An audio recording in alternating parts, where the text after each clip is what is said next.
Now the third kind of tissue we have is muscle tissue. So muscle tissue को हम muscular tissue भी बोलते हैं. ये बाकी सारे टिश्यूज से अलग कैसे हैं? By its unique ability to contract and relax and thereby perform mechanical work. अब इसकी एक एबिलिटी होती है कि जो मसल टिश्यू है it can contract as well as relax. तो इससे ये मैकेनिकल वर्क जो होता है वो परफॉर्म करते हैं. So it is responsible for movement of body organs and locomotion of body. तो जो बॉडी के ऑर्गन्स होते हैं उनकी ये मूवमेंट में हेल्प करता है और बॉडी की लोकोमोशन में कैसे? From one place to another जब हम जाते हैं थ्रू आवर लेग्स, तो ये क्या होता है? लोकोमोशन. और मूवमेंट है जैसे हम मान लो एक ही प्लेस पे बैठे हैं, हम अपने आर्म्स को हिला रहे हैं, हम अपने हैंड्स को हिला रहे हैं, दैट इज़ मूवमेंट. तो ये जो मसल्स होते हैं these are responsible for movement of body organs and locomotion of body. So then आ जाता है हमारे पास जनरल स्ट्रक्चर इनका कैसा होता है. So the structural unit of muscle tissue is the muscle cell which because of its elongated shape are called muscle fiber. अब कहते हैं कि जो स्ट्रक्चरल यूनिट है मसल टिश्यू की वो क्या है? Muscle cell. So because of its elongated shape, तो हमें पता है कि जो मसल सेल होते हैं उनकी शेप कैसी होती है? ऐसे.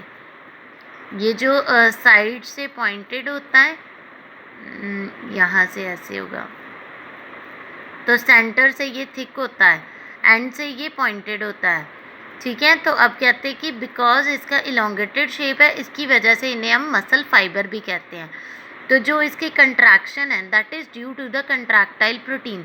अब ये कंट्रैक्ट क्यों कर पाते हैं? इनके बीच में दो प्रोटीन्स होते हैं, एक्टिन और मायोसिन. तो ये जो एक्टिन और मायोसिन होते हैं these are the contractile protein.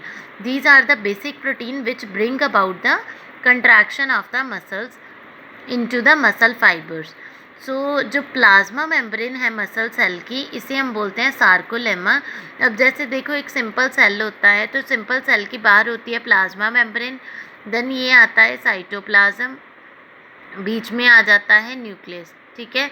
तो जो हमारे पास प्लाज्मा मेम्ब्रेन होती है मसल सेल की उसे हम बोलते हैं सार्कोलेमा. ठीक है. इस जैसे सिंपल सेल की बोलते हैं प्लाज्मा मेम्ब्रेन, इसे हम बोलते हैं सार्कोलेमा. और जो and the endoplasmic reticulum of muscle cell is called sarcoplasmic reticulum.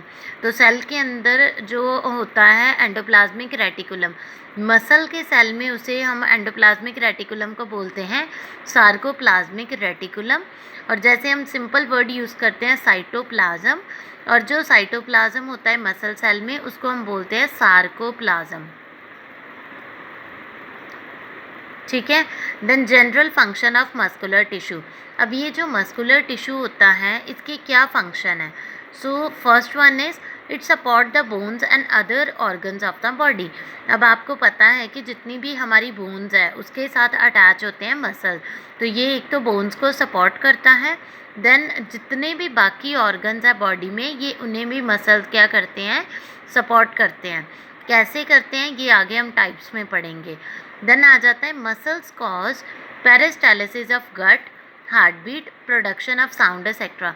आपको पता है कि जो मसल्स है, अब हमारा गट है, स्टमक है, उसकी जो पेरिस्टालिसिस मूवमेंट होती है, पेरिस्टालिसिस मूवमेंट होती है ऑल्टरनेटिव कंट्रैक्शन एंड रिलैक्सेशन. तो जैसे गट है मतलब स्टमक है या स्मॉल इंटेस्टाइन है, तो वो कंट्रैक्ट और रिलैक्स होता है जिससे फूड जो है वो नेक्स्ट पार्ट तक पहुंचता है. देन हार्ट बीट, हमें पता है हमारी हार्ट बीट भी जो होती है ऑल्टरनेटिवली कंट्रैक्ट और रिलैक्स करती है.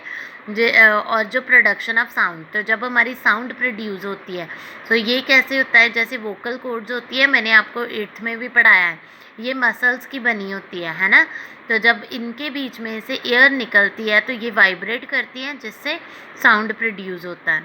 So then muscles cause movement of body parts and locomotion of the animal.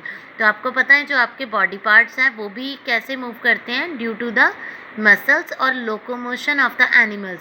अब जैसे हम एक प्लेस से उठ के दूसरी प्लेस पे जाते हैं, so these muscles bring about the locomotion. Then facial expression also depend upon muscles. तो आपके फेस के जो एक्सप्रेशंस होते हैं, चाहे वो गुस्से वाला हो या हैप्पी फेसेस अगर बनाओ, कोई भी फेस का एक्सप्रेशन है that is due to the muscles. Then contraction of muscles cause delivery of the baby. अब जैसे यूट्रस होता है, यूट्रस की जब कंट्रैक्शन होती है तो बेबी जो है वो मदर की बॉडी से एक्सपेल आउट होता है। So these were the general function of muscular tissue. Now we will study about the types of the muscular tissue.